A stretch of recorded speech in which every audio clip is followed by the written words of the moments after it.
Yes, they are expecting you.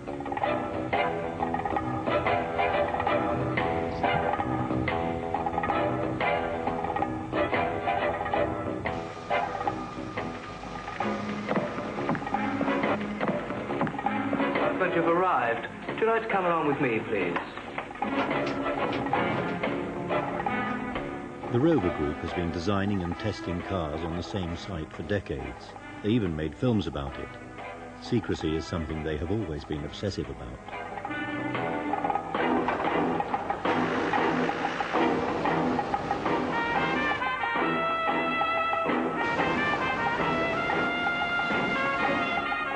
Oh, good. Hello. Now, we've asked you along here because we want to tell you the P6 story. Or rather, the Rover 2000, as it'll be called when the secrecy surrounding its development is over. It's a long, low, sleek piece of luxury and precision. You know, the go-ahead sort of people for whom this car was tailor-made. Rover's cars of tomorrow are tailor-made from Cornish clay, smoothed over a wooden shell. Prototypes are kept under wraps. With millions at stake, keeping Rover's secret secret is the ultimate responsibility of one man, tipped for the top in the BMW era. We are tremendously concerned about keeping our projects secure prior to their date of release. The commercial impact of having a major leak on a new product can be very, very significant. Holdback in sales, loss of intellectual property in the design elements of a new car. So those are the fundamental reasons why we, and probably the rest of the industry, are quite obsessive about keeping new products secret. Rami Golf 49 track control receiving. Yes, go ahead. Just coming round Island 6 of the LSC, and I've just spotted somebody walking behind the conifer trees on the left-hand side. It looks as if they might be inside the perimeter fence, over. Yeah, Roger, thank you. Yeah, just get Lee and Keebo to go across there and give it a good check around the whole area. Track control to Delta 1. Rover's security has to be tight. Photos of prototypes sell to the motoring magazines for thousands. Paparazzi have been known to hide up trees hoping for a scoop.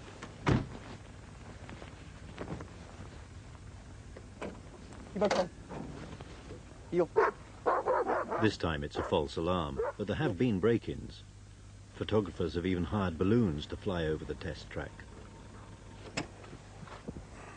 Nick Stevenson and colleague Dick Elsey head off on a secret mission, so secret that they even drive to the vehicle they're going to test in a competitor's car, so that curious auto journalists can't trace the number plates and follow them.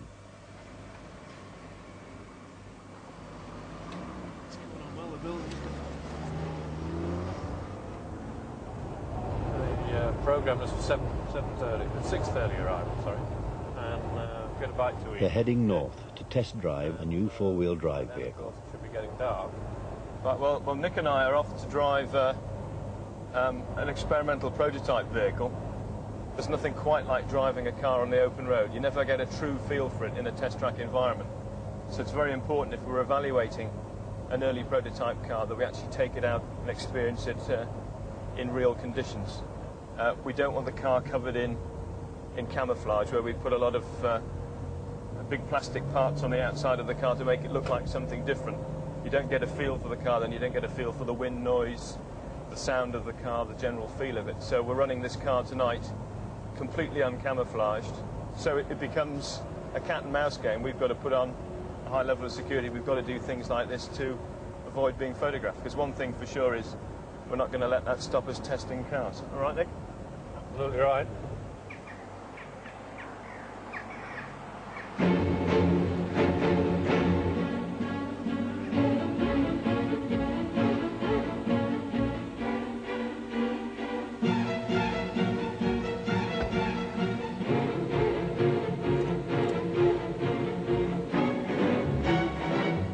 In Yorkshire, the new car travels in convoy to stop snoopers getting near.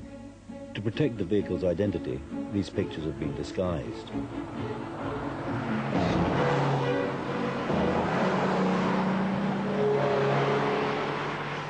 Doesn't it just feel right? Good. Bringing a smile to my face now we're driving.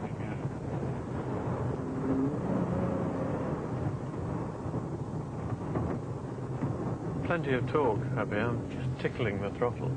Needs nothing to Yeah, and you can see there where I just kicked down briefly. Do it again.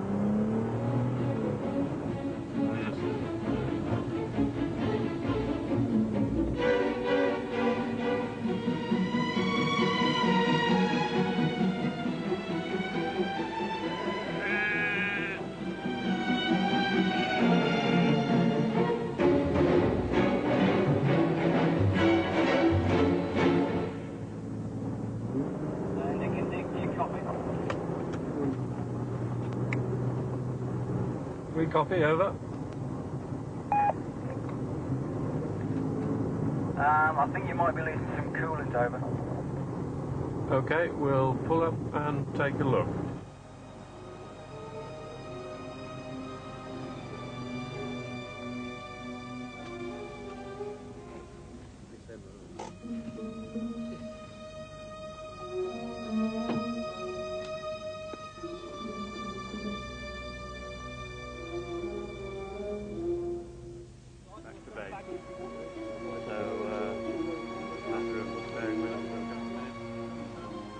The test shows up a weakness in the water pipe.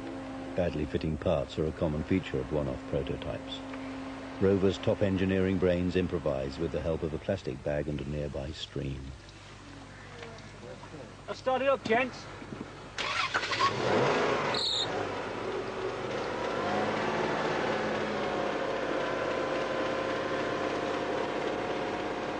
But the team must get back to safety before daylight reveals all.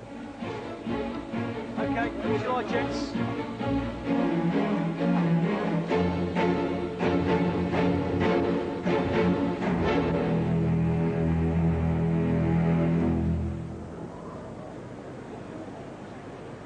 Back at base, one of Rover's other secrets is out.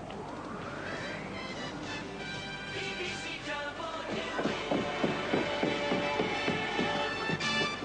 News for the West Midlands. The chief executive of Rover has announced he's to leave the company. In a statement, Rover says John Towers has resigned from the board and will leave the company at the beginning of June. No reason has been given for his decision. I heard about John Towers over the radio.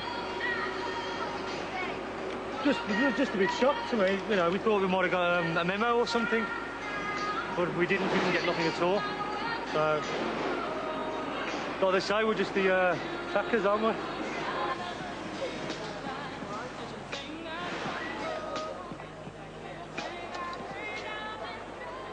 Frustrated by the lack of information, the Transport and General Workers Union have some awkward questions for Rover managers.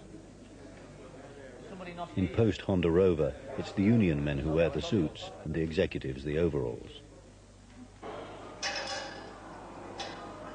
The trade union's request of last week that we should have a statement and an explanation as to the recent resignation of the chief executive of Rover, John Towers, doesn't form part of your agenda proper for today.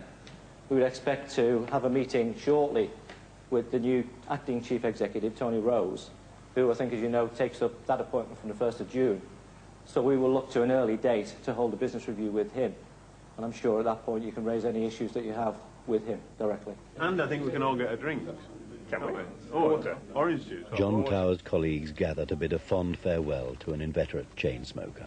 It's got written on it, in case of emergency, break the glass. When did he give up then? He hasn't. He hasn't.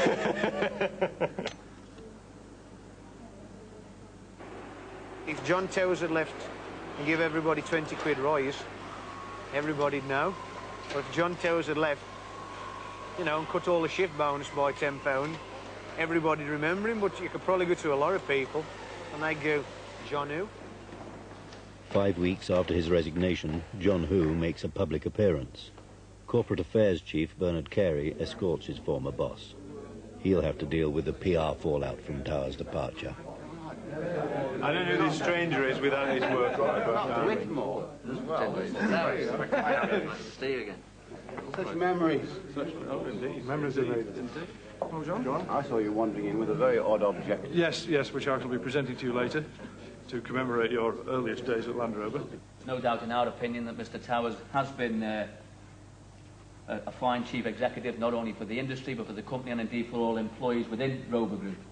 And many of the agreements that's been struck between us have been struck on the back of that man's personal intervention and indeed on that man's personal integrity. So of course there are concerns, and we are, as I say, disappointed at the delay in seeking and finding an explanation for this. Is anybody from personnel here with a knife? No, I'm here from Holland. Oh, this is fantastic. You know, I was only just looking at one of these the other day, and it's a thing specially designed for club storage while you're travelling. We can only speculate as to why John's decided to leave the company. I just know that it is a bit of disappointment that a guy who's played such a positive and progressive role in turning the company around, along with the trade unions, of course, has found any reason to leave. He's a young person. You've got to believe that there's been a major disagreement, maybe on policy or other things, that's allowed him to say, I can't work with this company anymore. It's very concerning. I started at Land Rover in the second week of a 6-week strike. Second week of a 6-week strike? Yeah. Right. Having just come from several weeks. And I don't think it was my fault. No, it started before you arrived. That's right. When the chairman of BMW, Ben Fischer-Schrieder, decided to hand over the control to Dr. Reitzler, that was another tier of management. There's no doubt about that, no matter how people may wish to disguise it. As to whether that second tier of senior management has led to interference in John Towers' role, at least in his mind, again, we can only speculate. The design team put together it's a 5-axis mill model, you'll be pleased to know, finished off by the modelers. With John Towers' resignation, BMW takes the opportunity to reshuffle the Rover board. Nick Stevenson is promoted, but the top job isn't filled yet. Ease out some of the weight and cost, but nonetheless it's here in all its splendour, and quite definitely the heaviest award you could possibly have. They tell me it's marble, but I think it's a concrete block. So John, it's a recognition. This is your car. I'd like to shake hands, Nick, but I don't think That's the challenge.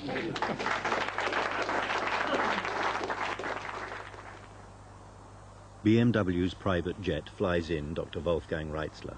He's been chairman of Rover for 7 months now. The press claim that his appointment led to John Towers' resignation. Both design engineers, Dr. Reitzler and Nick Stevenson, appear to get on. Reitzler's here to give a pep talk, but remains tight-lipped on the subject of John Towers' departure. The most important thing is this is the first opportunity that I've been able to grab in Wolfgang's diary for him to join us. And I've asked him to kick off our new organisation and kick us off as the top team, if I can draw the footballing analogy, with his view of the issues and priorities facing us on the new products. I know we all share an absolute love and excitement about being involved in developing new cars, and I'm certain that also will contribute to quality. So that's enough from me. I do hope I haven't stolen your thunder, Wolfgang, but over to you. Well, gentlemen, I think the old organization was just right for what Rover had to do over the last years. And I think our new organization is just dedicated to doing our job in the most efficient and the most effective way, to have a clear responsibility for every car and model line, and to have the best prerequisites for that efficient work together with BMW. And I think that promotion of Nick is a clear sign that Rover will be an own company, a company with a clear target to beat the best in the world. Dr. Reitzler heads back to Germany, leaving behind a substantial investment commitment, £500 million a year. Rumours are rife that Rover is increasingly a drain on BMW, even threatening its vaunted profitability. By UK accounting standards, Rover declares a profit, but by their stricter German standards, BMW don't expect Rover to make a profit before the turn of the century. And this is a company that knows all about how to make a profit.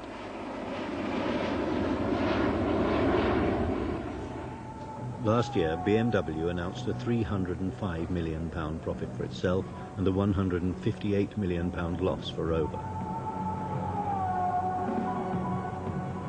At this autumn's motor show in Birmingham, Rover displays new models inspired by its heritage, like the MGF, and an old model still on the road but due for a revamp.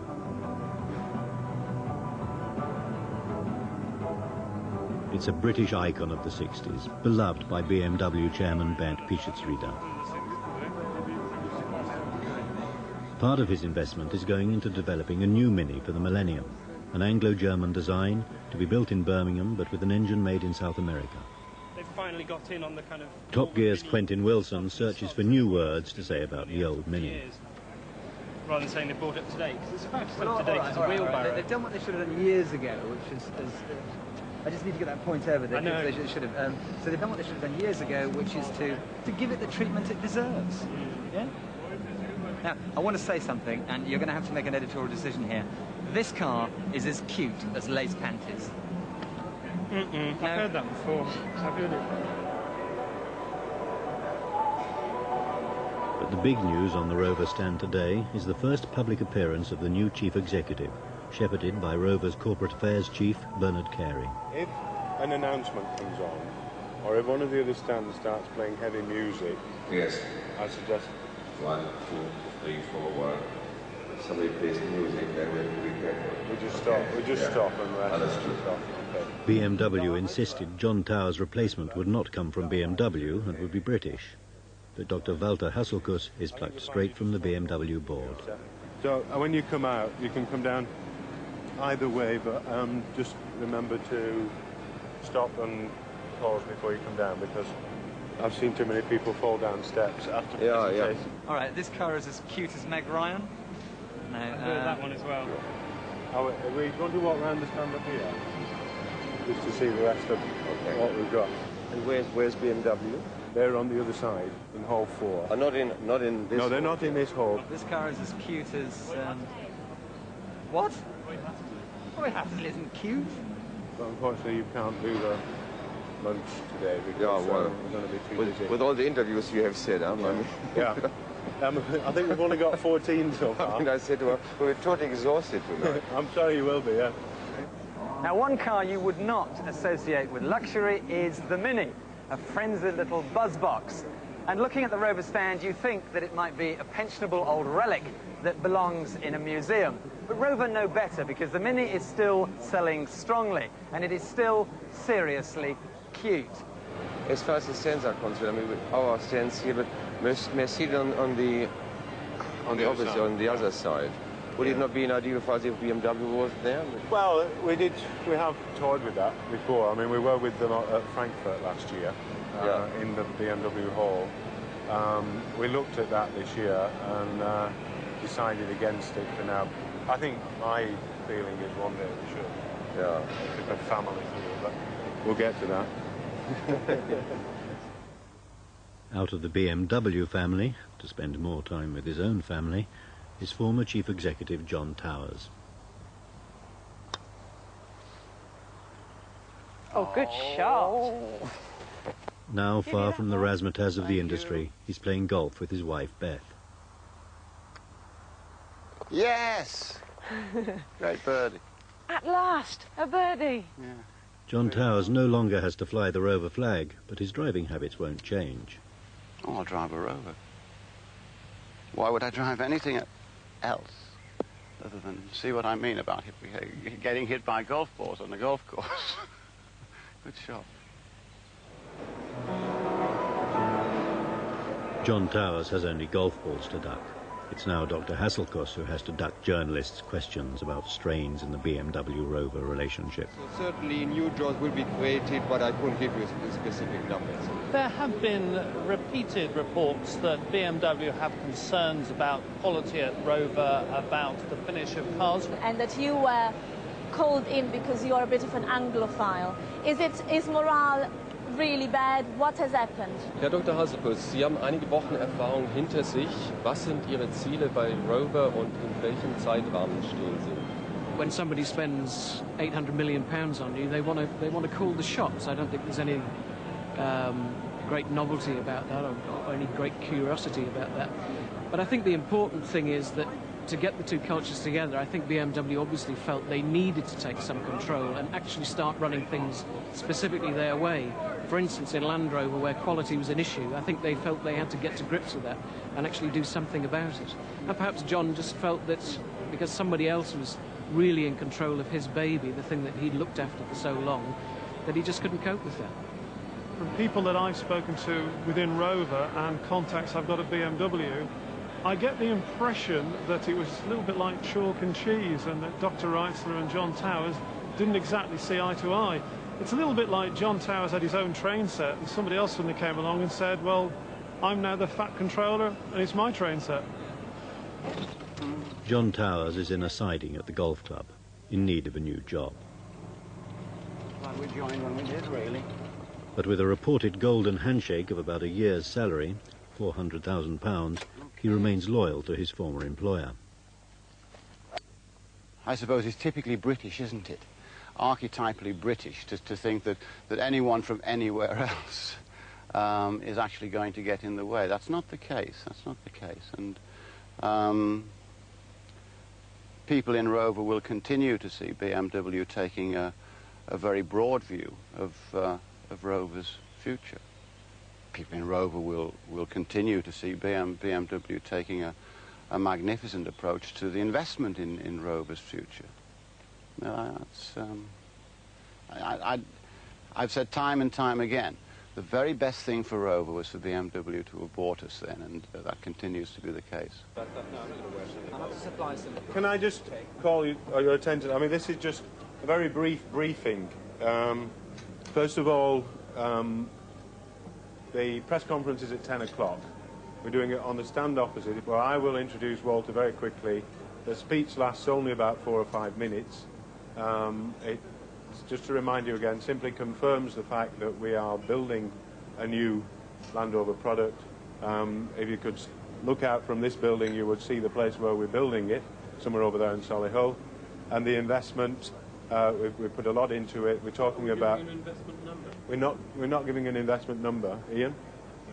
We're not giving an investment number. We're not giving anything. No, no, that's the whole point. The answer to every question. The answer to every question is wait and see, or the weather, yeah. The secrecy continues. They're announcing the new 4x4, test-driven in Yorkshire, but are not yet ready to unveil it. No. You ready? Yeah, ready to go. Okay, well, 1 second. Let's see whether that's the right speed. Here it is the right one. Yeah, okay. Ladies and gentlemen, it's my pleasant duty to welcome you to Rover Group Worlds today, and to thank you for attending what I promise will be a very brief press conference. And also a pleasant duty to introduce Rover Group's new Chief Executive, Dr. Walter Hasselkuss, whose only disappointment on arrival in Rover was that some of the press reports described him as a veteran. So, since it's my job to correct such errors, can I introduce to you the very youthful Dr. Walter Hasselkuss.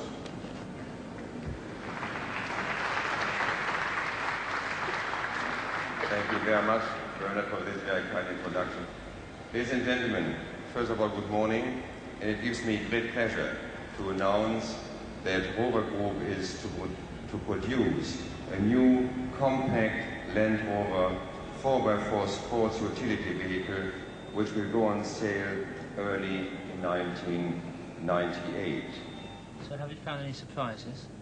Well, no, not yet. I mean, okay, let's face it. I have been with the company for 6 weeks, and Rover is obviously a substantial company. It's not a small fish.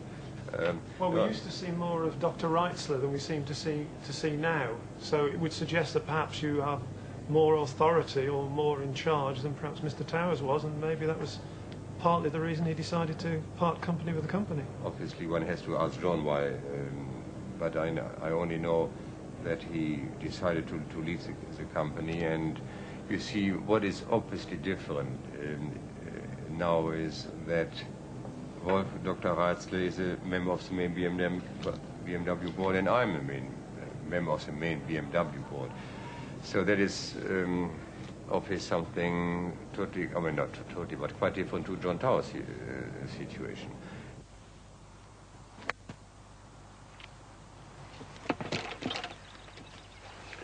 Birdie time. John Towers might say that BMW was the best thing that happened to Rover, but finally an admission that it wasn't the best thing to happen to him. You always have someone whose perhaps not causing you to be a second fiddle, but you've always got someone to whom you're responsible. And this does tend to make someone like me feel that it probably won't be a terribly rewarding or productive existence to be administering that process. There's a lot of work in it. Don't let me belittle it, but there's a lot of work in it. But it's not the type of work that I've been used to. And it's not the type of work that I want to do for the next 5 or 6 years. One question, if I may. What was the biggest difference between BMW and Rover in the way they do things? And is it possible to blend the two companies together? Maybe the major difference is for BMW, there has been consistency and continuity as far as our product strategy was concerned, but as far as our leadership was concerned. And you know that Mr. Van Koonam was executive chairman for 21 years. We all have worked for him, so to speak, including our new chairman. In other words, there's an enormous amount of continuity, and also, I mean, success. I mean, the danger is that you become arrogant, but otherwise, I mean, somehow success breeds success. Rover lacks this kind of firm confidence, Werner, if I cannot put it this way. I mean, and somehow the last 10 years, I mean, we have had how many chief executives? Over 20 years, something like six or eight, so you know, it depends how you count them and which company you count them from. Yeah. When John Towers left Rover in June, his golf handicap was 18. It rapidly improved. Oh, good shot. That's a great shot. Well That'll done. do nicely. At Rover, he employed 40,000 people. Towers now heads Concentric, a Midlands-based engineering business with a staff of 2,000. And Rover, Britain's last volume car maker, drives off into a German-controlled future with BMW.